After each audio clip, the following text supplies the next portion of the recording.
ప్రభు అయిన యేసు నామములో అందరికీ వందనములు. దేవుని వాక్యంలో నుంచి మొదటి యోహాను పత్రిక 1వ అధ్యాయం 6వ వచనం. ఆయనతో కూడా సహవాసము గలవారమని చెప్పుకొని చీకటిలో నడిచిన ఎడల మనం అబద్ధమాడుచు సత్యమును జరిగింపకుందుము. ప్రియమైన వాళ్ళరా, ఈ మాట మనం చాలా చదవచ్చు. యేసు ప్రభు ఏమంటున్నాడంటే, మనము యేసు ప్రభుతో సహవాసం గలవారమని అనేకులకు చెప్పుకుంటాం.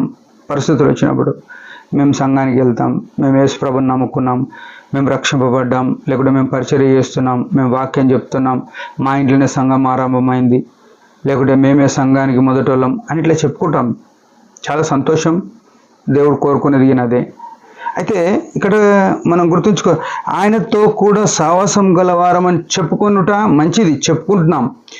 కానీ చీకటిలో నడిచిన ఎడల ఇది చాలా ప్రమాదకరమైన విషయం.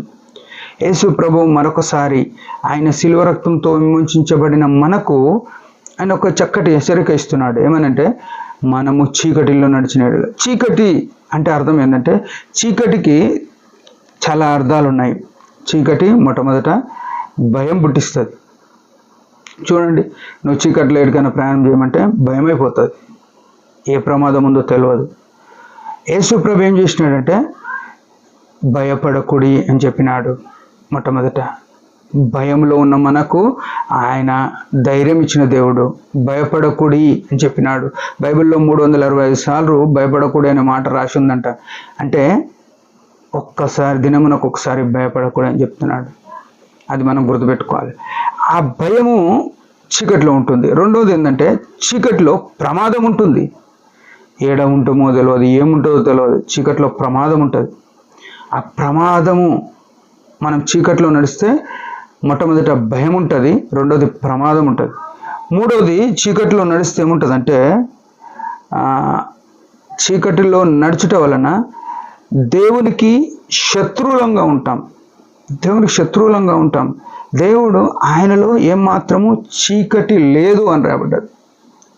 వెలుగు సంబంధుల వలె అని ఉంది. అంటే మనం వెలుగు సంబంధులు లేకుండా చీకటిలో నడిస్తే మనం దేవునికి సంబంధం లేని వ్యక్తులం అవుతాం.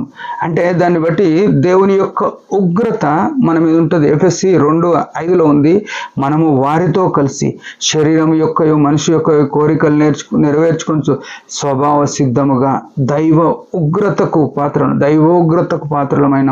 అంటే చీకటిలో నడిస్తే దేవునికి శత్రువులమై ఉంటాం. చీకటికి ఇంకో మాట ఏంటంటే, పాపము అనేదిగా ఉంది. చీకటి పాపానికి గుర్తుగా ఉంది. చీకటి మరణానికి గుర్తుగా ఉంది. చీకటి పాతాళానికి గుర్తుగా ఉంది.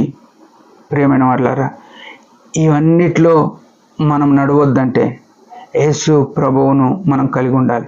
చీకటిలో నడుస్తున్నాము అంటే మనం అనుకుంటాం, మేమేం చీకటి నడుస్తలేంలే అంటే, యేసు ప్రభుకు సంబంధించిన కార్యాలు మనం చేయడం లేదంటే రెండో అర్థం ఏంటంటే చీకటిలో నడుస్తున్నట్టే.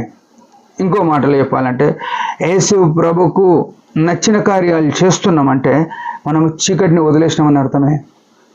ప్రియమైన వాళ్ళ, ఈ లోకంలో చీకటి కార్యములు, రహస్య కార్యములు, గలతీ పత్రికలు రాయబడ్డాయి, పాపము అని చాలా రాయబడ్డాయి.